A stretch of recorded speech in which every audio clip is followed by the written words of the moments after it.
성도 여러분 안녕하십니까? 오늘 5월 11일 월요일입니다. 또 새로운 한 주가 시작이 되었습니다. 날씨가 많이 더워졌습니다. 더운 이 시절 건강 잃지 않도록 조심하시기 바랍니다. 오늘 본문의 말씀은 신명기 16장 13절에서 22절까지의 말씀입니다. 지금 계속 우리가 신명기를 보고 있는데요. 그 신명기에서 강조하고 있는 것을 다시 한번 상기시켜드리기를 원합니다. 하나님께서 이스라엘 백성들과 언약을 맺습니다. 그 언약은 규례를 지키라는 것입니다. 그 규례를 지키면 하나님께서 복을 주시겠다는 것입니다. 사람은 하나님의 규례를 지키고 하나님께서는 사람에게 복을 주시는 것입니다. 근데 그 규례가 어떤 거냐면 십계명입니다. 근데 십계명은 굉장히 포괄적이라고 말씀을 드렸습니다. 하나님 외에 다른 신을 섬기지 말라, 우상을 숭배하지 말라, 하나님의 이름을 망령되이 일컫지 말라, 안식일을 지켜라, 부모를 공경하라, 살인하지 말라, 거짓말하지 말라, 도둑질하지 말라, 내 이웃의 것을 탐내지 마라. 이런 아주 포괄적인 것입니다. 근데 그 포괄적인 것을 굉장히 구체적으로 설명하고 있는 것이 15장부터 하나님께서 아주 구체적으로 하나씩을 말씀해 주시는데요. 이것은 십계명과 떼어놓고 보시면 안 됩니다. 십계명을 같이 보셔야 됩니다. 그래서 하나님을 믿는다는 게 뭐냐? 하나님을 믿는다는 게 어떤 거냐? 우상을 섬기지 않는다는 게 어떤 거냐? 하는 것에 있어서 하나님께서 이렇게 설명하십니다. 그것은 하나님을 믿기 때문에 죽는 것 두려워하지 마라. 죽음에 대해서 염려하거나 죽에 대해서 걱정하지 마라.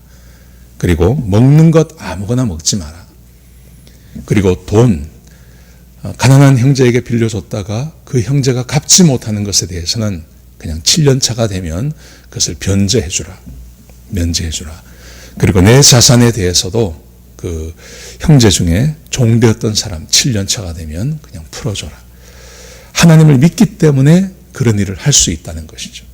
하나님을 믿는 것을 그렇게 구체적으로 우리에게 말씀하고 계십니다. 자, 오늘은 절기에 대해서 말씀을 하십니다. 조금 분위기가 바뀌었습니다. 절기인데 이 절기라는 것은 12장에서도 그렇고 14장에서도 그렇고 하나님을 예배드리는 것을 말하는 것입니다. 하나님을 사랑하는 것을 말하는 것입니다. 그러면서 이스라엘 백성들이 하나님 앞에 세 번의 중요한 절기를 이렇게 드리게 되어져 있습니다. 무교절, 칠칠절, 그리고 초막절. 그런데 그 절기를 지킬 때의 어떤 그 정신, 그 절기를 어떤 마음으로 지켜야 되는지를 우리에게 말씀하고 계시는데요. 이것은 예배를 드리는 것하고 똑같습니다. 제사를 드리는 것과 똑같은 마음으로 지킬 것을 우리에게 요구하고 계십니다.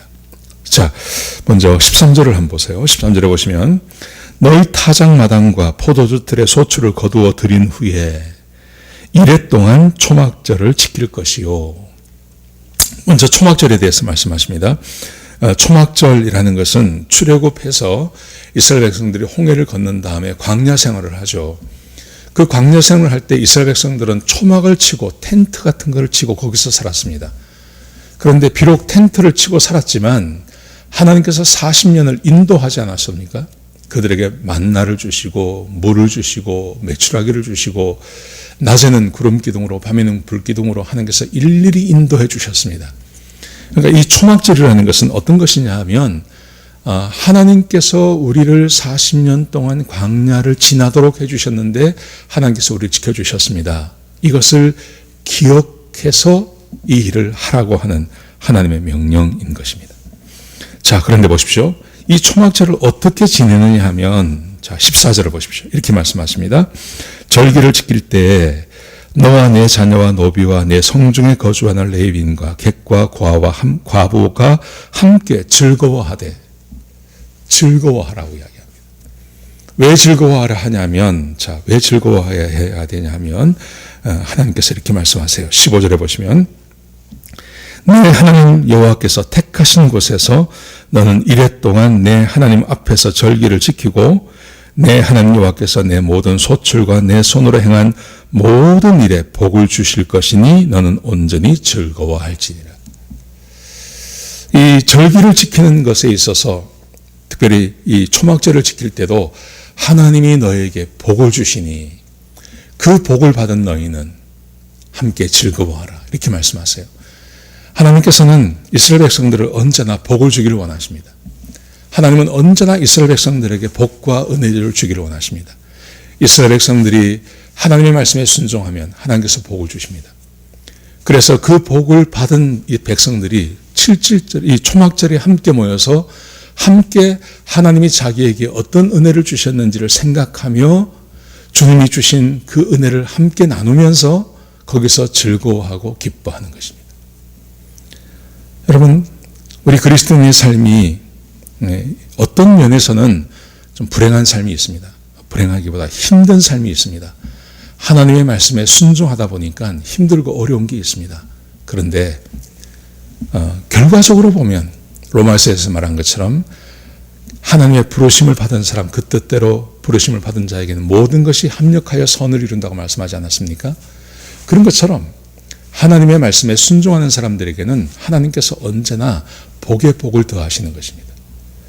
그래서 하나님의 백성들이 함께 모였을 때는 하나님께서 주신 그 복을 함께 나누며 그 복을 함께 나누면서 기뻐하고 즐거워하는 것, 그게 하나님의 백성들이 해야 할 일이라는 것이죠. 자, 그 다음 말씀 보십시오. 3대 절기에 대해서 말씀하십니다. 자, 우리 16절에 보시면요. 너희 가운데 모든 남자는 1년에 3번 곧 무교절과 7.7절과 초막절에 내 하나님 여호와께서 택하신 곳에서 여호와를 배우고 배웁되 빈손으로 여호와를 배우지 말고 각 사람이 내 하나님 여호와께서 복을 주신 복을 따라 그 힘대로 들을지니라. 3번을 말씀하십니다. 무교절, 7.7절, 초막절. 무교절이라는 것은 6월절을 말합니다. 6월절. 7.7절이라는 것은 모든 그 오순절이라 그러죠. 모든 그 추수가 끝난 다음에 77이 49 아닙니까? 7 곱하기 7. 그래서 50일째 되는 오순절을 말합니다. 오순절을 이야기하고 초막절은 아까 말씀드린 대로 이스라엘 출애굽해서 광야 생활을 지낸 것을 말씀드리는 건데요. 그러니까 6월절, 오순절, 그리고 초막절. 이 3번을 하나님 앞에 나와서 1년에 이 3번 정도, 이 3번은 하나님 앞에 모든 백성들이 나와서 적어도 일주일 동안 시간을 보내며 함께 즐거워하라고 말씀하시는데 그 핵심이 이겁니다. 17절에 보시면요.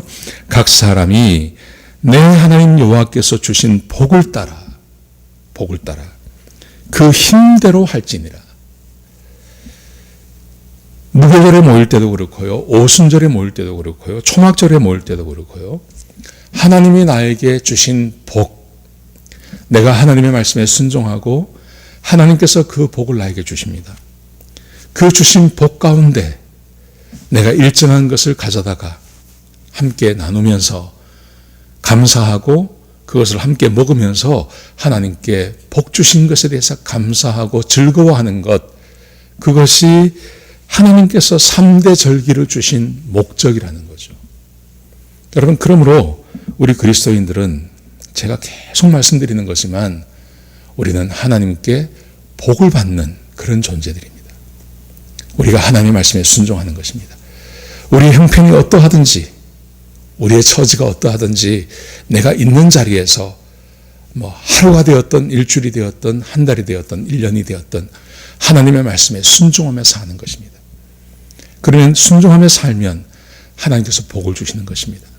하나님께서 복을 주시고 그 복을 내가 받고 내가 교회에 나올 때 그 복을 받은 것을 가지고 주님 앞에 나오는 것입니다. 그리고 함께 나누고 함께 즐거워하면서 내가 받은 은혜를 함께 나누는 것. 그게 7.7절, 초막절, 6월절을 보내던 이스라엘 백성들에게 하나님께서 기대하시는 것입니다. 저는 지금도 마찬가지라고 생각합니다. 우리가 일주일마다 교회에 나와서 함께 은혜를 나누고 목장 모임을 하고 예배를 드리고 식사를 같이 나누면서 우리가 함께 나눌 수 있는 것, 내가 하나님의 말씀에 순종했습니다. 그랬더니 하나님께서 이렇게 나에게 복을 주셨습니다. 그리고 이 복을 함께 나눕니다. 하는 것, 이것이 예배의 정신 가운데 반드시 있어야 한다는 것이죠. 저는 우리 성도들의 우리의 삶 가운데 이런 은혜가 넘치기를 저는 소원합니다. 하나님의 말씀에 순종하고 주의 말씀을 따라 살면 하나님께서 반드시 복을 주십니다. 하나님께서 반드시 복을 주십니다. 하나님의 말씀에 순종해 보십시오. 그러면 하나님께서 반드시 복을 주십니다. 하나님을 믿는 것 따로, 내가 돈을 사용하는 것 따로 아닙니다. 내가 하나님을 믿기 때문에 돈을 사용할 때 가난한 사람들에게 돈을 빌려줄 수도 있고, 그 가난한 사람들이 못 갚을 형편이 되었을 때 그것을 변제해 줄 수도 있고, 내 자산을 포기할 수도 있고, 그래서 하나님께서 나에게 복을 주시며 그 복을 함께 나누는 것, 그게 우리 교회 생활에 반드시 있어야 할 것이라는 것이죠. 저는 우리 성도님들이 이런 삶을 계속 사시기를 축복합니다. 그래서 우리가 함께 모일 때마다 내가 얼마나 열심히 일했나 이걸 자랑하는 것이 아니라 하나님께서 나에게 이런 복을 주셨습니다. 내가 하나님 말씀에 순종했더니 주께서 이런 복을 주셨습니다 하고 함께 고백하며 은혜를 나누는 그런 교회가 되기를 축복합니다. 그런 성도님들의 삶이 되기를 축복합니다. 우리 같이 한번 기도하시겠습니다. 하나님, 우리에게 귀한 말씀 주셔서 감사합니다. 주의 백성들을 축복합니다. 하나님 말씀에 순종해서 하나님의 복을 받는 자들이 되게 하여 주옵소서. 하나님께서 3번에 걸친 중요한 명절을 주셨습니다. 그 절기 때마다 이스라엘 백성들이 하나님께 나와서 하나님께서 주신 그 복을 함께 나누며 그 은혜를 함께 나누라고 말씀하셨습니다. 하나님, 우리 교회 생활도 이런 생활이 되게 하여 주옵소서. 힘들고 어려운 세상이지만 내가 주의 말씀에 순종했더니 하나님께서 나를 이렇게 복 주셨습니다 하고 고백하고 함께 은혜를 나눌 수 있는 그런 귀한 교회 생활이 될 수 있도록 역사하여 주옵소서. 우리 성도들에게 복 주시고 함께 하시고 주의 말씀을 따라 살려고 순종하며 애쓰는 주의 백성들을 기억하여 주옵소서. 그들이 손으로 하는 모든 일에 복을 주시옵시고 그들의 삶에서 하나님의 은혜가 늘 넘치는 그런 귀한 삶 살 수 있도록 역사하여 주옵소서. 주님 감사합니다. 예수님의 귀하신 이름으로 간절히 기도드렸습니다. 아멘.